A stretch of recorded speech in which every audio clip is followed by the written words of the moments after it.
भाग 7वां। रासबिहारी बोले, हमने ही नोटिस दिया है और हम ही इसे रद्द करने जाएं तो इसका प्रजा पर क्या प्रभाव पड़ेगा। एक बार सोचो तो बेटी। विजया ने कहा, इसी आशय की एक चिट्ठी लिखकर उनके पास भेज क्यों नहीं देते। मुझे लगता है कि वह केवल अपमान के भय से यहाँ आने का साहस नहीं करते। रासबिहारी ने पूछा, अपमान काहे का? विजया बोली, उन्होंने ज़रूर सोचा है कि हम उनकी प्रार्थना स्वीकार नहीं करेंगे। रासबिहारी मजाक के अंदाज में बोले, बहुत ही मानी व्यक्ति जान पड़ता है, इसलिए उसे हम लोगों को सिर पर लाद कर स्वयं प्रार्थना करके उसे रहने देना होगा। विजया ने कातर होकर कहा, इसमें भी दोष नहीं है काका जी, बिना मांगे दया करने में कोई लज्जा नहीं है। अच्छा, लज्जा ना सही, लेकिन हम लोगों ने समाज स्थापना का जो संकल्प किया है उसका क्या होगा? उसका हम लोग कोई दूसरा प्रबंध कर सकते हैं। रासबिहारी मन ही मन बहुत बिगड़े, लेकिन बाहर से हंसते हुए बोले, तुम्हारे पिता काफ़ी धन छोड़ गए हैं, तुम दूसरा प्रबंध भी कर सकती हो, लेकिन यह बात समझा दो कि जिसे तुमने आज तक आंखों से नहीं देखा, उसके लिए हम सबका अनुरोध टालकर तुम्हें इतना दर्द क्यों है? भगवान की कृपा से तुम्हारी और भी प्रजा है, और भी 10 कर्जदार हैं। उन सब के लिए भी क्या तुम यह प्रबंध कर सकोगी? और यह करने में ही मंगल होगा? पहले इसका उत्तर दे दो विजया। विजया ने कहा, आपको बता तो दिया है कि बापू की अंतिम अनुरोध है। इसके अतिरिक्त मैंने सुना है। क्या सुना है? उपहास के डर से चिकित्सा के संबंध में उसके अनुसंधान या आविष्कार की बात विजया ने नहीं कही। इतना ही कहा, मैंने सुना है कि वह बहिष्कृत है। गृहहीन कर देने पर उनके लिए किसी आत्मीय कुटुंबी के घर में भी आश्रय नहीं मिलेगा। इसके अतिरिक्त गृहहीन शब्द का भाव मन में लाते ही मुझे कष्ट होता है काका जी। रासबिहारी ने गदगद होकर कहा, तुम्हें इतनी से उम्र में अगर इतना कष्ट होता है तो मेरी इस उम्र में कितना अधिक हो सकता है। सोचो तो, अपने लंबे जीवन में क्या मुझे पहली बार ऐसे अप्रिय कर्तव्य का सामना करना पड़ रहा है? नहीं विजया, ऐसा नहीं है। कर्तव्य हमारे सामने सदैव कर्तव्य ही है। उसके सामने मन की इच्छा का कोई महत्व नहीं होता। वनमाली जिस कठोर जिम्मेदारी का भार मुझे सौंप गए हैं, वह मुझे जीवन के अंतिम पल तक उठानी ही होगी, उसमें चाहे कितना कष्ट क्यों ना भोगना पड़े। या तो तुम मुझे सारी जिम्मेदारियों से मुक्त दे दो, वरना मैं किसी भी प्रकार तुम्हारा यह अनुचित अनुरोध न मान सकूंगा। विजया सिर झुकाए बैठी रही। पिता के अपराध पर निरपराध पुत्र को गृहहीन करने का संकल्प उसके मन में व्यथा पहुंचाने लगा। इसे भांपकर यह बूढ़ा उसे 8 गुनी पीड़ा सहकर भी कर्तव्य पालन पर कमर कसे हुए है। वह इसे ठीक ढंग से समझ नहीं सकी, बल्कि उसे यह केवल एक बेसहारा अभागे पर हृदयहीन निष्ठुरता के समान ही महसूस हुआ। लेकिन जोर देकर अपनी इच्छा को चलाने का उसमें साहस भी नहीं था। साथ ही यह भी उससे छुपा नहीं रहा कि गवई गांव में समारोह के साथ ब्रह्म मंदिर की स्थापना की ख्याति पाने की ऊंची आकांक्षा से ही बूढ़े बाप के पीछे खड़ा होकर विलास बिहारी यह जिद और ज़बरदस्ती कर रहा है। रासबिहारी और कुछ नहीं बोले। विजया ने चुप रहकर मौन सहमति दे दी, लेकिन उसका दूसरे दुख से दुखी हो उठने वाला स्नेह से भरा कोमल नाड़ी मन इस बूढ़े के प्रति अश्रद्धा और उसके बेटे के प्रति घृणा से भर उठा। रासबिहारी कारोबारी आदमी ठहरे, वह अच्छी तरह जानते थे कि जो मालिक है उसे तर्क करके 16 आने हराकर भी अदायगी के समय उससे 8 आने से अधिक वसूल नहीं करना चाहिए, क्योंकि वह 8 आने की पावना भी अंतिम तक निश्चित नहीं होती। इसलिए उदारता दिखाकर कुछ लाभ उठाने का अगर समय है तो यही है। विजया की ओर देखकर थोड़ा सा हंसकर उन्होंने कहा, बेटी, तुम्हारी चीज़ है, तुम दान करोगी तो मैं विरोध क्यों करूँगा। मैं तो बस यह कहना चाहता था कि विलास ने जो करना चाहा था वह न स्वार्थ के कारण था न अप्रसन्नता के कारण, केवल कर्तव्य मानकर ही उसने यह करना चाहा था। एक दिन मेरी और तुम्हारे पिता की जायदाद एक होकर तुम दोनों के हाथ में जाएगी। उस दिन सलाह देने के लिए इस बूढ़े को तुम खोज नहीं पाओगी। उस दिन तुम दोनों के विचारों में कोई भेद ना हो। अपने स्वामी के हर काम को सही जानकर श्रद्धा से कर सको, बस मैंने यही चाहा है। नहीं तो दान करना, दया करना वह भी जानता है, मैं भी जानता हूँ, लेकिन तुम्हारे सामने मुझे केवल यही सिद्ध करना था कि अपात्र को दान देना उचित नहीं है। अब समझी बेटी, हम लोग जगदीश के लड़के पर, रत्ती पर भी दया क्यों नहीं करना चाहते, और यह दया एकदम असंभव क्यों है। यह कहकर वृद्ध स्नेह के साथ हंसते हुए विजया के चेहरे की ओर देखते रहे। इस अत्यंत सागर गर्भित और तर्कयुक्त उपदेशों के विरुद्ध कोई तर्क नहीं चल सकता था, इसलिए विजया चुपचाप बैठी रही। रासबिहारी ने फिर कहा, अब समझी बेटी विजया, लड़का होने पर भी विलास कितनी दूर के भविष्य को सोचकर काम करता है। अभी मैंने कहा था, इस जमींदारी में ही मैंने बाल सफ़ेद किए हैं, लेकिन इस काम में उसकी चाल समझने के लिए मुझे भी बीच बीच में चकित होकर रह जाना पड़ता है। विजया ने केवल गर्दन हिलाकर अनुमोदन किया, बोली नहीं। 4:30 बज गए कहकर रासबिहारी लाठी थामकर उठ खड़े हुए और बोले, इस समाज प्रतिष्ठा की चिंता से विलास कितना बेचैन हो रहा है, कहा नहीं जा सकता। उसका ध्यान ज्ञान इस समय वही हो गया है। ईश्वर के चरणों में मेरी यही प्रार्थना है कि वह शुभ दिन में मैं अपनी आँखों से देखकर मर सकूं। कहकर उन्होंने दोनों हाथ जोड़कर ब्रह्मा को बार बार नमस्कार किया। दरवाजे पर आकर वह सहसा रुककर बोले, नरेंद्र एक बार मेरे पास आता तो जैसे भी होता कुछ सोचता, लेकिन वह भी तो अभागा है। बाप का संपूर्ण स्वभाव उसमें उतर आया है। कहते कहते वह बाहर निकल गए। विजया बैठी बैठी न जाने क्या सोचने लगी। अचानक बाहर की ओर नज़र पड़ते ही उसने देखा दिन ढलता जा रहा है।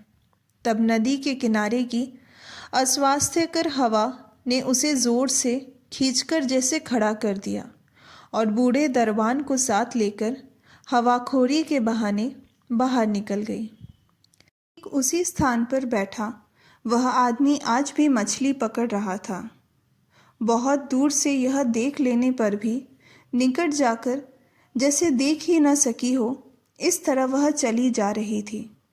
सहसा कन्हैया सिंह पीछे से पुकार उठा, सलाम बाबूजी, शिकार मिला। विजया के कानों में बात आते ही उनकी जड़ें तक लाल हो उठी।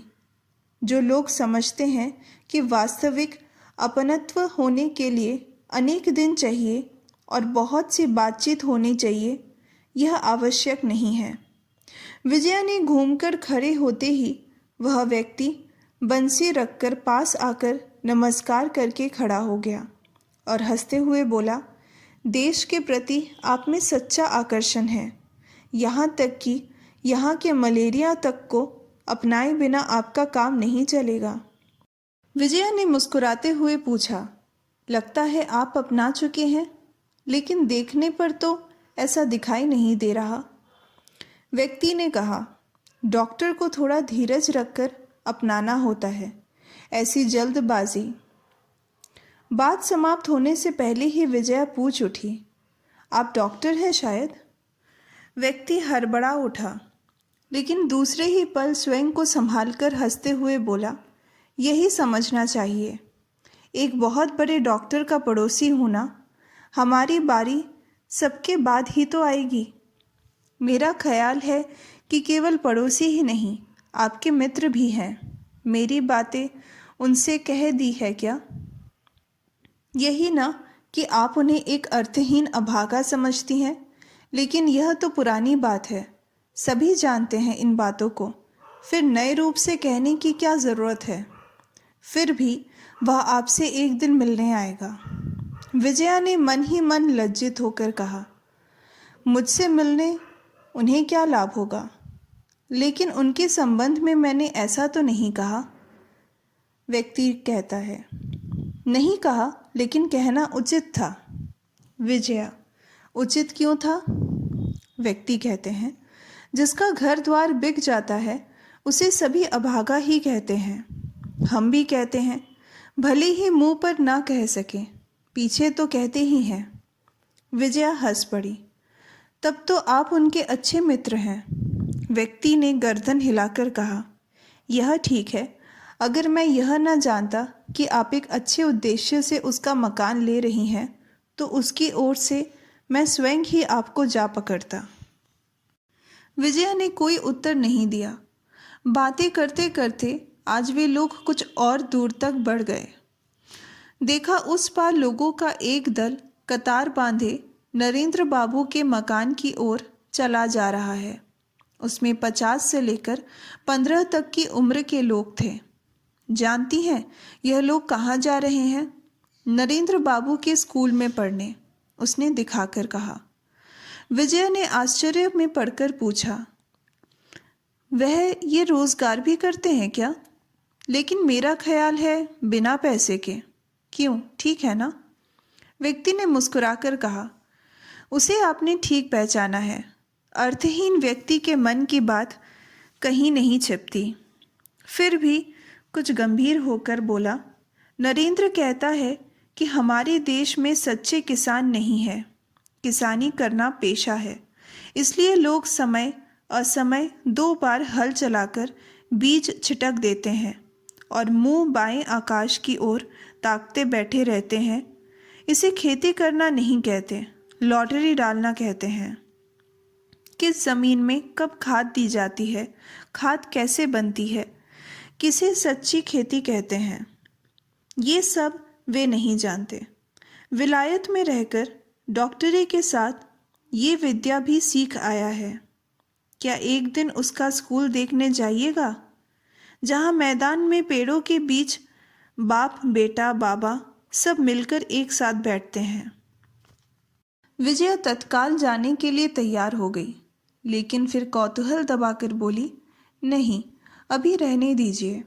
इतने बड़े मकान के होते हुए वह पेड़ों के नीचे पाठशाला क्यों लगाते हैं? व्यक्ति कहता है, यह शिक्षा तो मुंह से बताकर, पुस्तक रखकर दी नहीं जा सकती। स्वयं को हाथ से खेती कराकर दिखाना पड़ता है कि किस तरह ठीक तरीके से यह काम करने पर 2 गुनी, यहाँ तक कि 5-7 गुनी फसल भी पैदा की जा सकती है।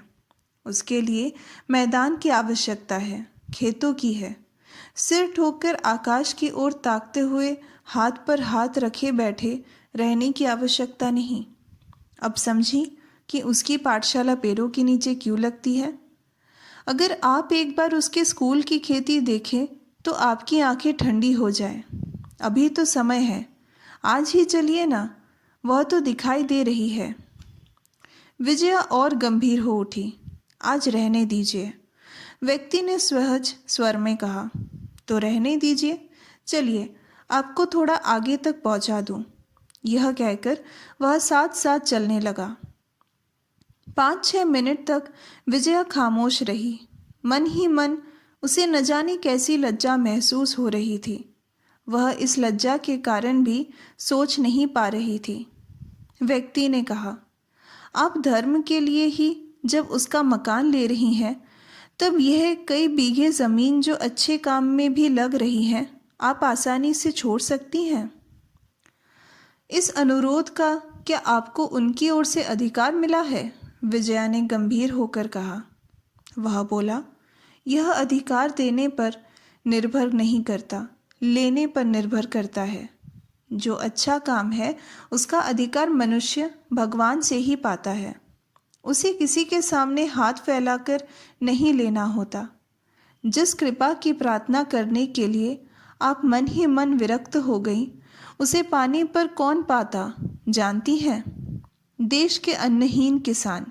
हमारे शास्त्रों में लिखा है कि दरिद्र भगवान की एक विशिष्ट मूर्ति है। उनकी सेवा का अधिकार हर एक को है। वह अधिकार क्या मैं नरेंद्र से मांगने जाऊंगा, बताइए? यह कहकर वह हंसने लगा। लेकिन इसलिए तो वह यहाँ नहीं बैठे रह सकेंगे, विजया चलते चलते बोली। व्यक्ति कहता है, नहीं, लेकिन वह ये भार मुझे सौंप सकेंगे। विजया के होठों में एक दबी हुई हंसी खेल गई, लेकिन गंभीर स्वर में बोली, मेरा भी यही अनुमान था। ये सारे काम पहले देश के ज़मींदारों के थे। उन्हें 72 ज़मीन देनी पड़ती थी। अब ये जिम्मेदारी नहीं रही, लेकिन उसका प्रभाव मिटा नहीं है। इसलिए अगर कोई 2-4 बीघा ठगने का प्रयत्न करता है तो वे पुराने संस्कार के कारण जान लेते हैं। कहकर वह फिर हंसने लगा। विजया ने हंसी में साथ देना चाहा, लेकिन दे नहीं सकी। वह सरल हंसी उनके हृदय में जाकर जैसे बंधी रह गई। कुछ पल चुपचाप रहने के बाद उसने अचानक पूछा, आप स्वयं भी तो अपने मित्र को आश्रय दे सकते हैं। लेकिन मैं तो यहाँ रहता नहीं, लगता है हफ्ते भर बाद ही चला जाऊंगा। विजया चौंक पड़ी। लेकिन आपका मकान यहाँ है तो बराबर आना जाना तो बना ही रहेगा। व्यक्ति ने सिर हिलाकर कहा, नहीं, लगता है अब मुझे नहीं आना पड़ेगा। विजया के हृदय में उथल पुथल होने लगी। अनुचित समझते हुए भी अपनी जिज्ञासा दबा नहीं सकी। धीरे से बोली, यहाँ आपके घर के लोगों का भार संभालने वाला तो कोई ज़रूर होगा। लेकिन नहीं, इस तरह का कोई आदमी नहीं है, व्यक्ति ने हंसकर कहा। तो फिर आपके माता पिता? मेरे माता पिता, भाई बहन कोई भी नहीं है। यह लीजिए। बातें करते करते हम लोग आपके मकान के सामने पहुंच गए। नमस्कार, मैं चला। यह कहकर वह चलते चलते रुक गया। विजया उसकी ओर नहीं देख पाई, लेकिन कोमल स्वर में बोली, अंदर नहीं आइएगा? नहीं, लौटकर जाने में अंधेरा हो जाएगा। विजया ने हाथ उठाकर नमस्कार करते हुए अत्यंत संकोच के साथ धीरे से कहा, आप अपने मित्र से एक बार रास बिहारी बाबू के पास जाने को नहीं कह सकेंगे? उनके पास क्यों? उसने विस्मित होकर पूछा। वे ही पिताजी की सारी जमीन जायदाद देखते हैं। यह मैं जानता हूँ, लेकिन उनके पास जाने के लिए क्यों कह रही हैं? विजया इस प्रश्न का उत्तर न दे सकी। व्यक्ति पल भर खड़ा उत्तर की प्रतीक्षा करता रहा, फिर बोला, मुझे लौटने में रात हो जाएगी, मैं जाऊं? और तेजी से पैर बढ़ाता हुआ चला गया।